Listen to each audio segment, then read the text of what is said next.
सिंधुदुर्ग जिल्ह्यासह इतर जिल्ह्यातील ताज्या घडामोडी पाहण्यासाठी सिंधुदुर्ग 24 तासला सबस्क्राईब करा आणि बेल आयकॉनवर क्लिक करा। सिंधुदुर्ग 24 तास सदैव तुमच्या सोबत। पुढील बातमी पाहणार आहोत विस्ताराने। आमदार निलेश राणे यांनी कणकवली तालुक्यातील वरवडे गावी मतदानाचा हक्क बजावला। मागील 27 वर्ष नारायण राणेंच्या मार्गदर्शनाखाली जिल्हा परिषदेचा कारभार निष्कलंक झाला असून यावेळी महायुतीचा विजय होईल। विरोधकांनी शस्त्र अगोदरच टाकली आहेत असा खोचकटोला आमदार निलेश राणे यांनी लगावला। सिंधुदुर्ग जिल्ह्यामध्ये जिल्हा परिषद पंचायत समितीच्या निवडणुका आणि त्या निवडणुकींचं आज मतदान होत आहे। अतिशय चांगल्या वातावरणामध्ये ही निवडणूक पार पडली आणि महायुतीला जो प्रतिसाद आहे तो उत्स्फूर्त दिसला आणि मतदान पण तसं महायुतीच्या बाजूने होईल असं दिसतंय। लोकांनी आशीर्वाद दिले तर एक चांगली जिल्हा परिषद आम्ही चालू, जी मागची 27 वर्ष राणे साहेबांनी निष्कलंक जिल्हा परिषद चालवली, पारदर्शक चालवली, तर पुढची 5 वर्ष ही एक चांगली व्यवस्था जिल्हा परिषद पंचायत समितीच्या माध्यमातून जिल्ह्याला आम्ही देऊ, ही खात्री आम्ही प्रचाराच्या वेळेला लोकांना दिली। लोक आशीर्वाद देतील असं वाटतंय, दिसतंय। निकाल कसा असेल एकंदरीत चित्र? बघा, मी नेहमी सांगतो, मी लोकांना गृहीत धरत नाही की आम्हाला एवढ्या सीट मिळतील, पण मॅक्सिमम सीट मिळतील। कारण का आता तसा विरोधक तुम्हालाही कुठे दिसला नसेल।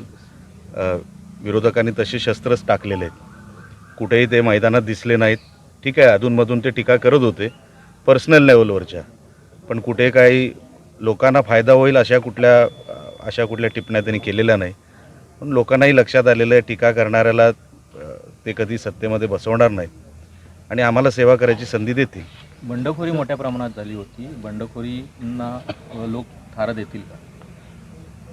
बघा, बिनविरोध पण अनेक ठिकाणी झाले, आपण ते बघावं। नुसतं बंडखोरी बघून तुम्ही 25 जागा ज्या बिनविरोध झाल्या त्याच्यावरूनच तुम्हाला लक्षात येईल। आणि मी सुरुवातीला पण सांगितलं होतं, काही एलिमेंट असे आहेत ज्यांना सगळं चांगलं होताना जेव्हा दिसायला लागतं तेव्हा ते ॲक्टिवेट होतात।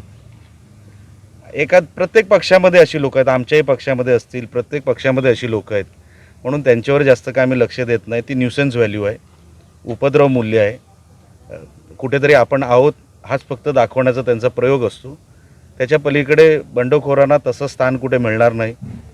लोकांना लक्षात आलं आहे, जर महायुतीच्या बाजूनी राहिलं, सगळी सत्ता केंद्र यांच्याकडे आहे, तर विकास हेच करू शकतात, डेव्हलपमेंट हेच करू शकतात, म्हणून तसा निकाल एकतर्फी राहील। आज महायुतीने मुंबईमध्ये महापौर आणि उपमहापौर पदाचा उमेदवार दिलेला आहे। ऋतू तावडे या महापौर होतील, तर दुसरीकडे संजय घाडिये तुमचे उपमहापौर असतील। त्यांचं मनापासून मी अभिनंदन करतो। मला असं वाटतं ऋतू तावडे ह्या आमच्या सिंधुदुर्ग जिल्ह्यातल्याच आहेत आणि लग्ना अगोदर त्या चेंबूरच्या होत्या, म्हणजे दोन्हीकडून कोकणाचं आणि चेंबूरचं नातं आहे।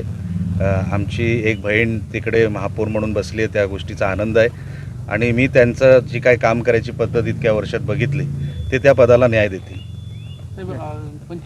सिंधुदुर्ग जिल्ह्यासह इतर जिल्ह्यातील ताज्या घडामोडी पाहण्यासाठी सिंधुदुर्ग 24 तासला सबस्क्राईब करा आणि बेल आयकॉनवर क्लिक करा। सिंधुदुर्ग 24 तास सदैव तुमच्या सोबत।